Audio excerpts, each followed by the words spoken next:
पाकिस्तान किस तरह का है, पाकिस्तान का बिहेवियर किस तरह का है, तो हम जब उस पर कोई रिसर्च करना चाहेंगे, मान लीजिए वो एक इंटरनेशनल इशू है और उस पर हम, या बायलैटरल इशू है उस पर हम अगर करना चाहेंगे, तो हमारे मन में एक सब्जेक्टिविटी है, पहले से प्रीफॉर्म्ड ओपिनियन है, बायस्ड है। कई बार ऐसे में दिक्कत आती है कंक्लूजन पर पहुंचने में, क्योंकि हमारे मन में जो चलता रहता है वही हमारा कंक्लूजन हो जाता है। दूसरी दिक्कत ये होती है कि जब हम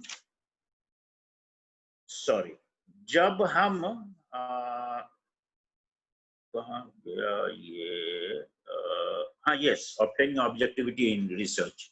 तो जब हम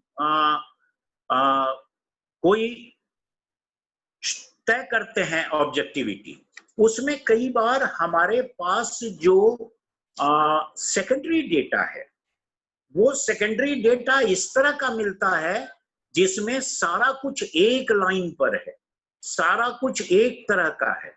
अब वैसे में हमारे सामने कई बार दिक्कत ये आती है कि ऑब्जेक्टिविटी उसमें नहीं रह पाती है, एक ही तरह की बात, क्योंकि हमने जो देखा वो उन्हीं को देखा जो एक तरह का प्री फॉर्म्ड ओपिनियन जिनके पास है। Those who have a pre-formed opinion, हमने उन्हीं को देखा। अब इसमें ऑब्जेक्टिविटी के लिए फिर हमें ज्यादा से ज्यादा लिटरेचर देखना पड़ेगा, या हम ज्यादा अगर लोगों को इंटरव्यू करेंगे, हम ज्यादा से ज्यादा बड़ा सैंपल रखेंगे। कई बार सैंपलिंग के कारण भी ये दिक्कत होती है, ऑब्जेक्टिविटी की दिक्कत। तो ये सैंपल बहुत छोटा है, बहुत छोटा सैंपल है, तो हो सकता है, मतलब सैंपल का मतलब है कि बहुत कम लोगों को हमने सेलेक्ट किया कि इतने ही लोगों से बात करनी। अब कई बार उसमें हो जाता है कि हमने एक ऐसे ग्रुप को चुन लिया जो एक ही तरह से है, बायस्ड है। तो इस तरह से दिक्कतें कई बार आती है, और ये problems in obtaining objectivity in research, कई बार डेटा एनालिसिस में भी ये समस्या आती है। इसको दूर करने के तरीके ये हैं कि हम ज्यादा से ज्यादा उसमें और भी शामिल करें, और भी लिटरेचर शामिल करें, सैंपल अपना बड़ा करें, तो इस तरह की दिक्कत आम तौर पर नहीं आएगी। ठीक है, ठीक है, बढ़ूं आगे? जी, इसमें फर्स्ट यूनिट में चौथा टॉपिक है टाइप्स ऑफ रिसर्च, मतलब रिसर्च के कितने प्रकार होते हैं। इसमें आपका दिया हुआ है academic, applied, qualitative and quantitative, 4 दिए गए हैं और इन्हीं का अध्ययन करना है। पहला है टाइप्स ऑफ रिसर्च में एकेडमिक। एकेडमिक रिसर्च आप समझते होंगे। एकेडमिक रिसर्च कई बार वो होता है जो लिटरेचर पर हम रिसर्च करते हैं, पोएम, पोएट्री पर, नॉवेल पर, किसी एक जो साहित्य लिखने वाला व्यक्ति है उस पर रिसर्च करते हैं। मान लीजिए हम तुलसीदास पर रिसर्च करें, हम कबीरदास पर रिसर्च करें, ये एकेडमिक रिसर्च होगा। एकेडमिक रिसर्च का मतलब है कि जिसमें सेकेंडरी डेटा लेके और उसके बाद उसको हम रिव्यू करते हैं, और रिव्यू करके और उस पर हम काम करते हैं। दूसरों के ओपिनियन उस पर क्या है उनको भी हम इनकॉर्पोरेट करते हैं, उनको भी हम शामिल कर लेते हैं। सो दैट्स हाउ वी और ज्यादातर इसका कई बार ये भी होता है कि just to reject a theory और support a theory. Academic research में कई बार ये भी होता है कि just to support a theory, किसी ने एक थ्योरी दी, अब उसको सपोर्ट करना है। जैसे कम्युनिकेशन रिसर्च, कम्युनिकेशन रिसर्च में कई रिसर्च ऐसे हैं जो मतलब सपोर्ट करते हैं या रिजेक्ट करते हैं या उसको आगे बढ़ाते हैं, उसको और थोड़ा आगे बढ़ाते हैं। तो ये है academic research basically. Identify fact को करते हैं, ओपिनियन को करते हैं, और प्रॉब्लम को सॉल्व करने के लिए, उस सिचुएशन के साथ डील करने के लिए हम सिस्टमेटिक इन्वेस्टिगेशन करते हैं, सिस्टमेटिक इन्वेस्टिगेशन, लेकिन secondary data.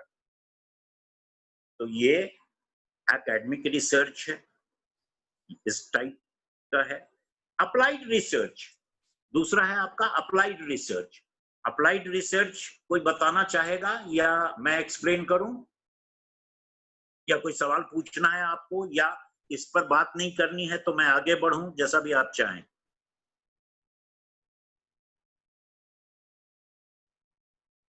Sir applied research मतलब मेरे को ये दोनों ही, क्योंकि मैंने जब अपने हिसाब से पढ़ रहा था तो मेरे को यहाँ पे 14 टाइप की अलग अलग रिसर्च नहीं, लेकिन सिलेबस तुम्हारे नहीं बेटा, लेकिन तुम्हारे सिलेबस में 4 ही दिया हुआ है, academic, applied, qualitative and quantitative.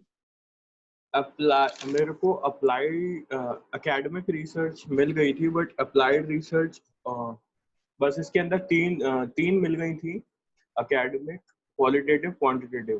Applied research applied में बताओ। ओके फाइन, मैं बताता हूँ। तो अब देखिए,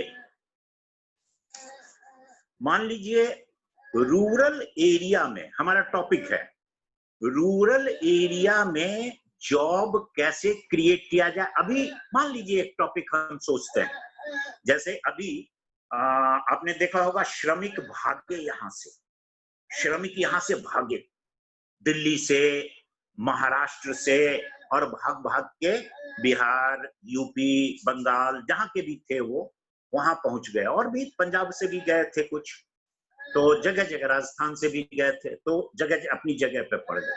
अब देखिए, आपने सुना होगा कि योगी ने एक घोषणा की कि हम अपने श्रमिकों को खुद अपने यहाँ उत्तर प्रदेश में ही काम देंगे और उनको बाहर जाने की जरूरत नहीं पड़ेगी, इसकी हम योजना बना रहे हैं। अब मान लीजिए ये टॉपिक है, हमको इस पर रिसर्च, हमें इस पर रिसर्च करना है, क्या, how to create jobs in rural areas, ये मान लीजिए हमारा टॉपिक है। अब इस पर हम जब रिसर्च करेंगे तो ये अप्लाइड रिसर्च कहा जाएगा, अप्लाइड रिसर्च ये कहा जाएगा, ठीक है। अब देखिए मेथोडोलॉजी जो है इसका, उसमें अप्लाइड रिसर्च में किसी स्पेसिफिक प्रॉब्लम को सॉल्व करने के लिए उसके प्रैक्टिकल इश्यूज का अध्ययन किया जाता है, स्टडी की जाती है practical issues to solve a specific problem. और इंडिविजुअल ग्रुप जो है उसको वो टारगेट ऑडियंस होता है, इंडिविजुअल ग्रुप। अब ये हमारा टॉपिक है, उसमें ये ग्रुप कौन सा है, श्रमिक है हमारा ग्रुप, यानी the labourers coming from different parts of metropolitan cities, और ये यूपी में जा रहे हैं, इनको करना है। अब इसमें देखिए क्या क्या इश्यूज हैं, स्पेसिफिक प्रॉब्लम है कि उनको रोजगार देना है, प्रैक्टिकल इशू है जो इफेक्ट कर रहा है इंडिविजुअल या ग्रुप को, जो प्रैक्टिकल प्रॉब्लम्स हैं, इश्यूज हैं, वो कैसे सॉल्व होंगे, अब इस पर हमें करना है। अब ये देखिए बहुत सारे उसमें, क्या इसमें टेक्नोलॉजी, नई टेक्नोलॉजी डेवलप करनी पड़ेगी, क्या उद्योग धंधे स्थापित करने पड़ेंगे, खेती क्या इतने लोगों को रोजगार दे सकती है, खेती पर तो पहले भी थे, भागे फिर क्यों भागे, तो वो कौन से कारण थे जो भागे, वो कारण कैसे बदले जाएंगे। तो ये सारा देखिए, ये जनरली अप्लाइड जो होता है वो बिजनेस में यूज होता है, बिजनेस में यूज होता है, मेडिसिन में यूज होता है कि इस मेडिसिन को इसके साथ कंबाइन करके एक नया मेडिसिन बनाएंगे, तो ये अप्लाइड, एप्लीकेशन जिसका हो, जो अप्लाई करे उस पर, जो प्रॉब्लम को सॉल्व करने के लिए एक नुस्खा हम तैयार कर रहे हैं, एक नुस्खा खोज रहे हैं। एडुकेशन में भी हो सकता है कि हम कैसा एडुकेशन लाएं जिस एडुकेशन से सबको रोजगार मिले, जो अनएम्प्लॉयमेंट पैदा न करे बल्कि रोजगार पैदा करे। Education system is our education system faulty which is not giving opportunity to the students for job opportunity नहीं मिल रही है। क्या करें, कैसे करें? हम इस पर रिसर्च कर रहे हैं। ये अप्लाइड रिसर्च होगा, ये अप्लाइड रिसर्च होगा। ठीक है, मेडिसिन में हो सकता है कि ओबेसिटी को कैसे कम करें, मोटापा को कैसे कम करें। लेकिन अगर कोरोना में बढ़ी हुई दाढ़ी पर हम रिसर्च करेंगे तो वो अप्लाइड रिसर्च नहीं होगा। ठीक है जी। सर, तो अप्लाइड रिसर्च का मतलब होता है हमें किसी गिवन प्रॉब्लम को सॉल्व करने के लिए हम कोई रिसर्च करते हैं, वो that the problem is already there in front of us and we try to analyze it. बिल्कुल बिल्कुल, हम नहीं एनालाइज करके we have to reach to a conclusion with a definite solution that this could be the solution of this problem. Okay. ठीक है, it's not only problem finding. उसमें हम क्या कर सकते हैं, हम जॉब अगर रूरल एरिया में क्रिएट करेंगे तो कैसे कर सकते हैं, ये एक सॉल्यूशन भी उसमें है। ठीक है ना जी? ठीक, ओके जी। अब जैसे मान लीजिए इलेक्शन में फ्रॉड को हम कैसे रोक सकते हैं टेक्नोलॉजी का इस्तेमाल करके।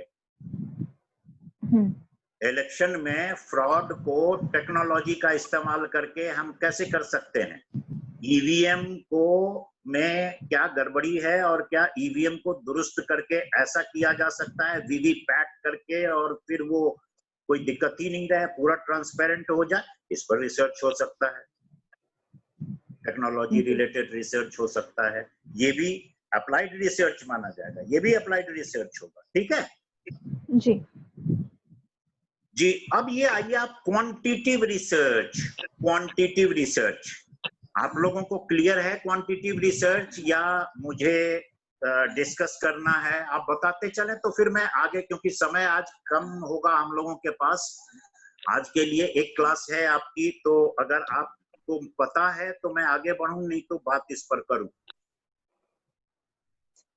सर ब्रीफिंग दे दीजिए सबकी ना, थोड़ी। अच्छा ओके ओके ओके। मैं ये कह रहा हूँ कि सारे टॉपिक्स की हल्की हल्की थोड़ी ब्रीफिंग दे दीजिए, जिससे कि हमारे को आइडिया रहे कि क्या है। Okay okay okay okay. Quantitative research है कि ये जो स्टडी है क्वांटिटेटिव रिसर्च, ये स्टैटिस्टिकल मॉडल है जिसमें हम एक क्वांटिटी में पॉपुलेशन को लेते हैं। जैसे हम ओपिनियन पोल करते हैं, ओपिनियन पोल, प्री पोल सर्वे या एग्जिट पोल सर्वे। आपने देखा होगा जब इलेक्शन होता है तो प्री पोल सर्वे, ओपिनियन पोल, ये ओपिनियन पोल सर्वे जो प्री पोल है। या अब इसमें क्वांटिटेटिव रिसर्च ये होगा, ये रिसर्च क्वांटिटेटिव रिसर्च कैसे होगा। क्वांटिटेटिव हम सेलेक्ट करते हैं एक तयशुदा पॉपुलेशन, वो पॉपुलेशन तय करके, और इस पॉपुलेशन में कोशिश करते हैं कि जो बूथ है उस बूथ के आसपास के पॉपुलेशन को चुना जाए और वहां पूछा जाए कि आप भैया किसको वोट दोगे। या एग्जिट पोल में जब आप निकलते हैं तो आप पूछते हैं कि हाँ भाई किसको वोट दिया। अब इसमें एक और तरीका है कि 9वां नंबर, 11वां नंबर, फिर 17वां नंबर, इस तरह से करते हैं जिससे कि एक मिक्स्ड पॉपुलेशन आए। 1 2 3 4 जितने भी निकलते हैं सबको नहीं करते हैं। एक निकला देखे उसको कर लिया, फिर 3 4 5 6 के बाद एक को फिर हमने पूछा, फिर 5 और निकले तो फिर एक पूछा। इस तरह से हम सैंपल लेते हैं। मतलब क्वांटिटी इसमें, और इस तरह के सर्वेज में जितना बड़ा पॉपुलेशन होगा उतना ही एरर के चांसेस कम होते। खास करके हमारे देश में, अमेरिका में तो बहुत छोटा सा, अमेरिका में 1200 का population, they just select 1200 people और एकदम रिजल्ट सही आता है। हमारे यहाँ जब लेते हैं पॉपुलेशन तो बड़ा लेते हैं, हमारे यहाँ तो 3000 से कम पॉपुलेशन कभी लिया ही नहीं जाता है। कई बार 12-12 हजार, 14-14 हजार, 20-20 हजार का पॉपुलेशन को इंटरव्यू किया जाता है और फिर भी रिजल्ट गलत आता है। उसका कारण यह है कि लोग ठीक से बताते नहीं हैं। किसको वोट दोगे? अरे जिसको सब दे रहे हैं उसी को मैं भी दे दूंगा जी। तो किसको दे रहे हैं सब, अभी क्या मालूम मुझे। अब आप या मिसलीड भी करते हैं, मिसलीड। अच्छा बताओ, भारतीय जनता पार्टी अच्छी लगती है? हाँ जी अच्छी लगती है। तो ये पार्टी तो ठीक नहीं है? हाँ जी लोग तो कहते हैं ठीक नहीं है, लेकिन वो वोट किसको देगा वो उसी को मालूम है, वो बताएगा नहीं। तो हमारे यहाँ इसलिए एरर होता है। एरर जो है वो भी रिसर्च का एक बड़ा मुद्दा है, एरर, और एरर को ध्यान में रखा जाता है। क्वांटिटेटिव रिसर्च में एरर को और भी ज्यादा ध्यान में रखने की जरूरत होती है।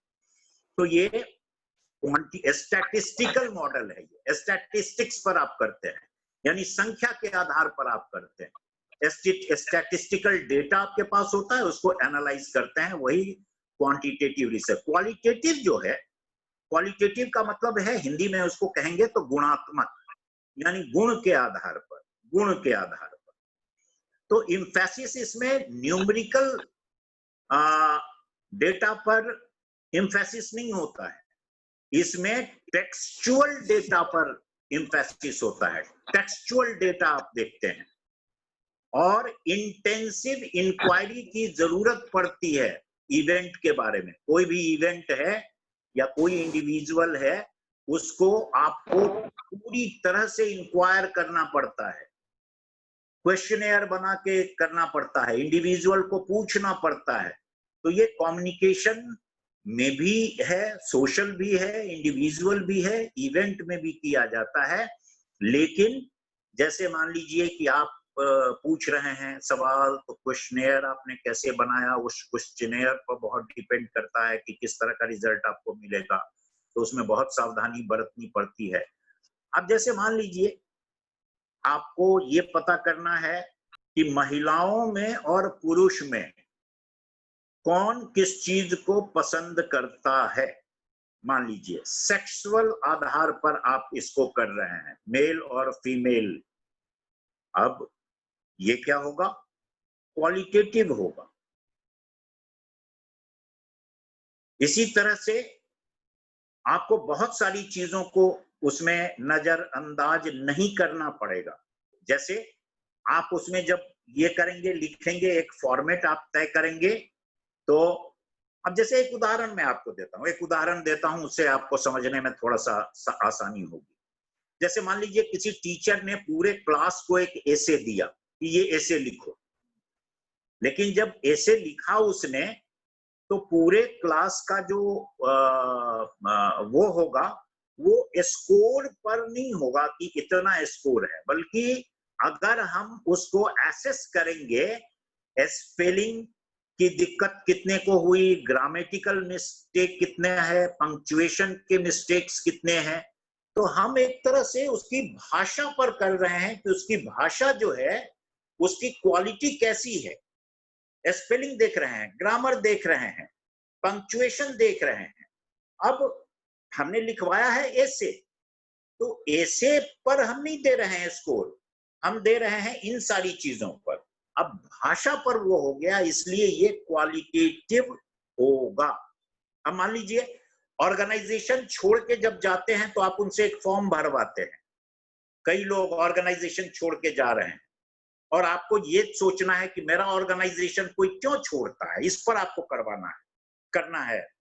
हमारा ऑर्गेनाइजेशन क्यों छोड़ के जा रहे हैं लोग, बहुत सारे लोग चले गए। आप एक वो बनाते हैं परफॉर्मा, और आप उसमें वो लिखते हैं कि भाई क्यों छोड़ के जा रहे हो।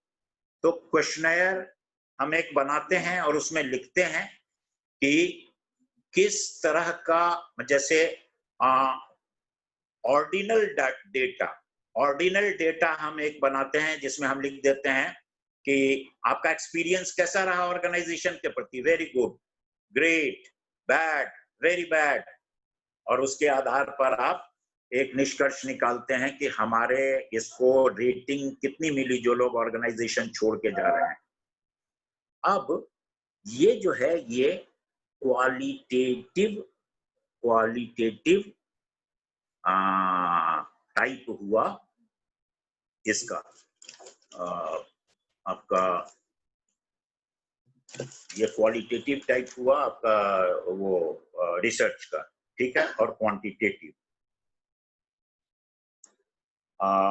Areas of communication research. अभी आप में से किसी ने पूछा था कि एरिया ऑफ रिसर्च क्या है। एरिया ऑफ रिसर्च है, देखिए आप जिस क्षेत्र में रिसर्च कर रहे हैं वो एरिया ऑफ रिसर्च कहा जाता है, लेकिन उसमें भी आपको नैरो डाउन करना पड़ता है। जैसे she had given an example anthropology, हमें कोई हिस्टोरिकल टॉपिक है, हम उस पर कर रहे हैं, जैसे राम मंदिर, बाबरी मस्जिद या कोई और एक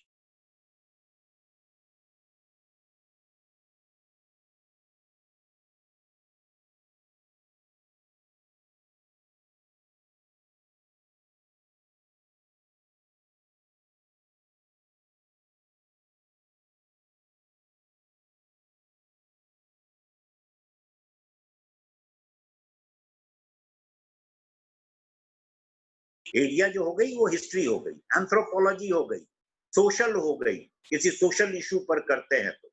लेकिन उसमें भी नैरो डाउन, मान लीजिए हम इस पर करते हैं मेडिकल साइंस के किसी खास एक एरिया में, रेटिना पर करते हैं, अब हमारा हो गया वो मेडिकल साइंस पर, लेकिन जो स्पेसिफिक हो गया वो रेटिना हो गया।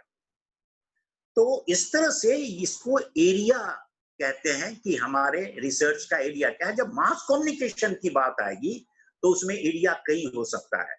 कम्युनिकेशन स्किल हो सकता है एरिया, कि कम्युनिकेशन स्किल कैसा है आजकल। जैसे ये हो सकता है कि टॉपिक्स किस तरह के हैं आजकल, कम्युनिकेट जो किया जा रहा है वो किस तरह के टॉपिक्स हैं जिन पर ज्यादा इंफेसिस पड़ता है, इतना परसेंट ये, इतना परसेंट ये। फिर आपका हो सकता है टीआरपी हो सकती है, कि टीआरपी किस तरह से चल रही है और किस तरह की चीज लोग पसंद कर रहे हैं। क्या जो माइथोलॉजिकल चीजें हैं उसकी टीआरपी ज्यादा, रामायण की टीआरपी इतनी ज्यादा क्यों हो गई कोरोना काल में, और महाभारत की टीआरपी क्यों हो गई इतनी? अभी ये मास कम्युनिकेशन का एरिया है रिसर्च का। तो इस तरह से मास कम्युनिकेशन में बहुत सारे, बार्क कैसे काम कर रहा है, टैम कैसे काम कर रहा है, टीआरपी वो ठीक से निकाल रहे हैं कि नहीं निकाल रहे हैं, उसमें कमियां क्या हैं, इस पर अगर हम करना चाहते हैं तो ये मास कम्युनिकेशन का रिसर्च होगा, मास कम्युनिकेशन से संबंधित रिसर्च होगा। ठीक है, आप समझ रहे हैं? तो this is area of communication research. Communication research का एरिया को अगर हम देखेंगे तो वो कम्युनिकेशन से संबंधित होगा, जो अभी बाद में मैं बात आपसे कर रहा था। आइए अब हम यूनिट 2 को देखते हैं।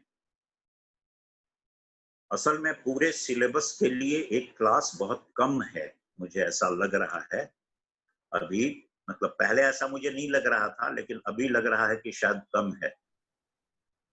सर इसीलिए ना अगर कुछ हो पाए तो रेफरेंस नोट्स का अगर हम लोग को मिल जाएंगे ना तो उससे काफी हेल्प होगा, क्योंकि ये तो जो पढ़ा रहे होंगे, मैं तो ये सब्जेक्ट पढ़ा नहीं रहा था, लेकिन मैं आपको वो कर सकता हूँ, एक वो बता सकता हूँ, एक किताब बता सकता हूँ आपको, और वो है mass media research. Mass media research Wimmer Dominick का ये है, Roger Wimmer and Joseph Dominick, इसकी किताब है मास मीडिया रिसर्च। ये ठीक किताब है, इसको आप लोग देख सकते हैं, लेकिन सारे टॉपिक नहीं, सारे टॉपिक आपको नहीं मिलेंगे। मास मीडिया रिसर्च है Roger D Wimmer Roger D Wimmer और Joseph R Dominick. Wimmer Dominick कहते हैं, वीमर डोमिनिक, दोनों का जो सरनेम है उसको मिला के मास मीडिया रिसर्च है एंड इंट्रोडक्शन। ये माने ठीक ठाक किताब है। तो लेकिन इसमें सब कुछ नहीं मिलता है, इसलिए कि भाई अब कोई भी किताब लिखता है ना तो किसी यूनिवर्सिटी का सिलेबस देख के तो किताब लिखता नहीं है, वो तो अपने तरीके से लिखता है, इसलिए सारे टॉपिक्स किसी एक किताब में आपको नहीं मिलेंगे। Anyway, research design and methodology, ये जो अगली यूनिट है वो है रिसर्च डिजाइन एंड मेथोडोलॉजी। इसमें देखिए universe, population, hypothesis and variables. अब ये पहला टॉपिक है, इस पर आप लोग क्लियर हैं तो मैं आगे बढ़ूं। सर ये अभी हाइपोथेसिस वेरिएबल तो ये सारे हमने ऊपर डिस्कस कर लिए। हाइपोथेसिस वेरिएबल तो हम लोग कर चुके हैं। यूनिवर्स और पॉपुलेशन का मतलब है कि जनसंख्या से, जो भी जनसंख्या है उसमें से आप कैसे चुनते हैं। यूनिवर्स कहते हैं बड़ा पॉपुलेशन अगर है तो उसको यूनिवर्स कहते हैं, बड़ा, बहुत बड़ा पॉपुलेशन। जैसे मान लीजिए जनगणना जब होती है, सेंसस जब होता है हिंदुस्तान का, तो उसमें पूरी आबादी को, हिंदुस्तान के 130 करोड़ लोगों को गिना जाता है पूरा, या 135, 140 जितने भी हो जाए सबको गिना जाता है, सबके बारे में डेटा इकट्ठा किया है। दिस इज यूनिवर्स, पूरे पॉपुलेशन को आप लेते हैं और पॉपुलेशन में से कुछ खास हिस्से को आप लेते हैं किसी पॉपुलेशन से। जैसे मान लीजिए ऑटो ड्राइवर पर आपको करना है कि ऑटो वाले कैसे चलाते हैं, क्या करते हैं, अब इस पर रिसर्च करना है। अब इनमें से कुछ को पूछना है, तो कुछ को कैसे पूछेंगे आप? तो आपका एक तरीका होगा कि उसमें से कैसे पॉपुलेशन, कुछ पढ़े लिखे हो सकते हैं, कुछ कम पढ़े हो सकते हैं, तो इस तरह से आप एक निकालते हैं उसमें से एक ग्रुप, और उस ग्रुप को पॉपुलेशन मान के, अपना सैंपल मान के और आप काम करते हैं। तो ये है। अब देखिए सैंपलिंग टेक्निक्स है, उसके बाद selection, types and problems. Sampling techniques, sampling कैसे करेंगे? सैंपलिंग